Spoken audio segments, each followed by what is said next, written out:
year was 2022 when I found myself standing at the precipice of the unknown. My life forever altered by a secret government organization known as Branch 113. It was a clandestine existence, hidden from the prying eyes of the public, and few members of the government even knew of its existence. And now, I, an ordinary American man, had become an unwitting participant in their schemes. It all began with my humble origins, born and raised in a small town in Kansas. From a young age, I was captivated by the wonders of science, and my insatiable curiosity led me to pursue an education at the prestigious Stanford University. It was there that my intellect flourished, and I soon found myself on the brink of graduation, armed with knowledge that surpassed the bounds of conventional understanding. Little did I know that my exceptional aptitude had garnered the attention of those in positions of power. Just weeks before I was set to receive my diploma, I received an inconspicuous envelope adorned only with the emblem of an eagle clutching an olive branch and arrows. The letter contained an invitation to an interview, intriguingly vague in its nature. The organization seeking my expertise was undisclosed, and my imagination ran wild with possibilities. With a mixture of skepticism and intrigue, I arrived at the designated location for the interview. The entire process felt surreal, as if I had stepped into a parallel reality. The room was dimly lit, furnished with minimalistic decor that exuded an air of secrecy. My interviewers were a group of individuals who seemed to blend into the shadows, their features obscured by the dim lighting. Questions were fired at me with meticulous precision, probing the depths of my knowledge and capabilities.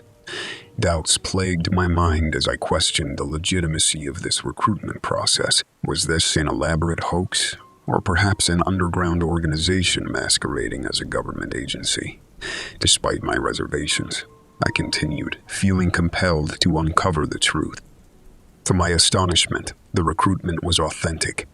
The veil of mystery lifted, and I found myself standing among the chosen few who would become the newest members of Branch 113.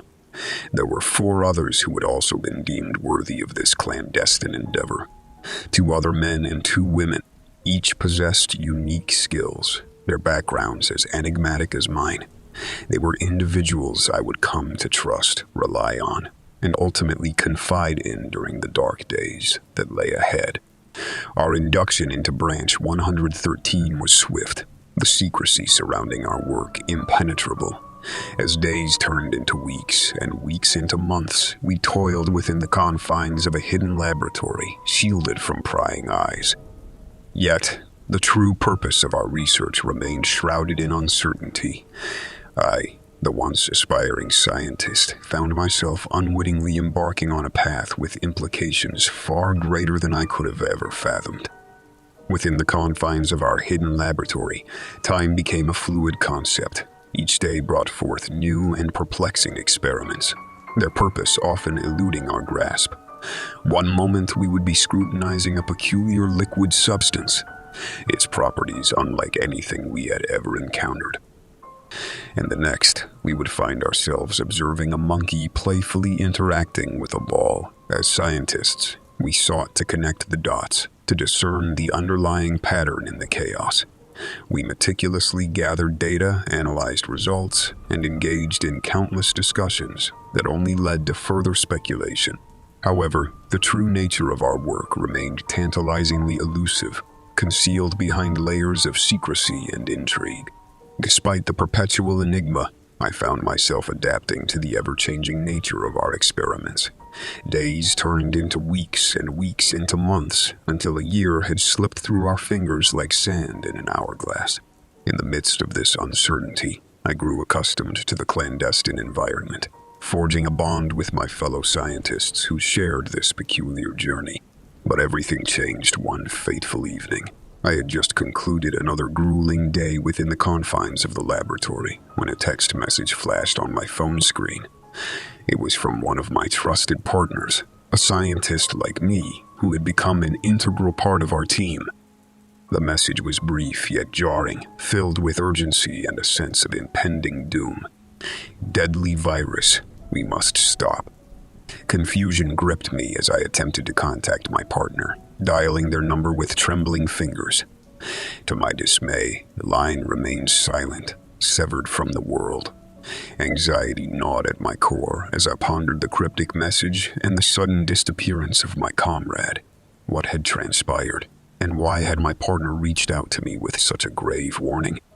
Determined to seek answers, I decided to return to the laboratory the next day, hoping to unravel the mysteries that had consumed our lives for so long.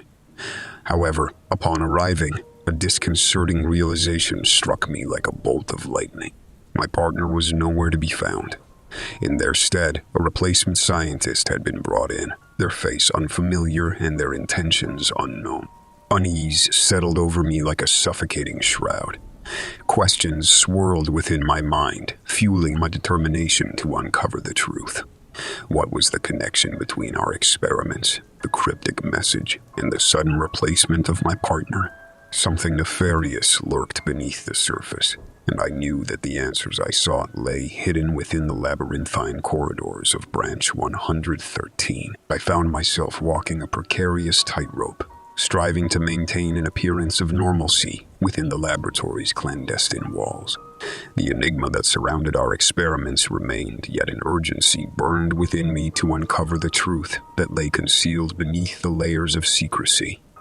I knew I had to be cautious, vigilant, as I delved deeper into the labyrinth of deceit. Once the workday concluded, I shed my lab coat and assumed the facade of an ordinary citizen. But behind the mask of conformity, I embarked on a quest for answers. My first attempt at unraveling the truth led me to reach out to my partner's family, seeking solace in the hope that they possessed the answers I so desperately sought. However, to my mounting disbelief, their online presence had vanished as if they were mere phantoms in the digital realm. The lack of information on my partner was disconcerting, raising more questions than answers. How could an individual and everything connected to them simply disappear? Undeterred, I intensified my efforts to piece together the puzzle. I scoured the depths of the internet, searching for any fragment of information that could offer insight into the truth. Yet each inquiry I made was met with an eerie silence, as if an invisible hand sought to erase any trace of my partner's existence. It was as if a sinister force was at play, meticulously eradicating any links that could lead to the truth. Frustration mingled with apprehension as I questioned the implications of this vanishing act. What had my partner stumbled upon? And who was orchestrating this elaborate charade? The questions haunted my thoughts, gnawing at my resolve. In my pursuit of answers, I delved into the annals of Branch 113's extensive database, scouring files and archives for any semblance of truth. The labyrinthine pathways of information seemed designed to confound, leading me on convoluted detours that served only to deepen the enigma. But I refused to relent. Late nights were spent poring over scientific papers, government documents, and conspiracy theories that whispered of hidden agendas. The threads of a vast web of deception began to emerge, connecting individuals, organizations, and events in a sinister tapestry. It became evident that we were mere pawns in a game far grander than we could have fathomed. As I continued to dig, a sense of unease settled within me. It was a feeling of being watched, as if unseen eyes monitored my every move. Paranoia gripped me, tingling at the edges of my consciousness. The stakes were higher than I had ever imagined, and the price of discovering the truth grew exponentially. The weight of secrecy pressed upon my shoulders as I discreetly whispered to one of my remaining partners during the day, "We need to talk. Meet me behind the movie theater at 8 p.m. She acknowledged my words with a solemn nod, her eyes reflecting a mix of determination and apprehension. We exchanged no further words, knowing that silence was our only ally in this treacherous game. The day crawled forward, the hands of the clock inching closer to the designated hour. With each passing minute, my anticipation grew, as the sun dipped below the horizon, painting the sky in hues of crimson and gold. I found myself standing alone behind the movie theater, concealed by the cloak of darkness. The minutes stretched into an eternity as I stood alone behind the movie theater, my eyes fixed on the darkened alleyway. The weight of anticipation hung heavily in the air, mingling with a growing sense of unease. But my partner never arrived. Paranoia crept through my veins, whispering sinister thoughts into my mind. Was she intercepted? Or worse, had she betrayed me, leaving me vulnerable to the encroaching danger? Panic surged within me, threatening to consume my thoughts and cloud my judgment. With every passing second, the realization sank deeper. I was next.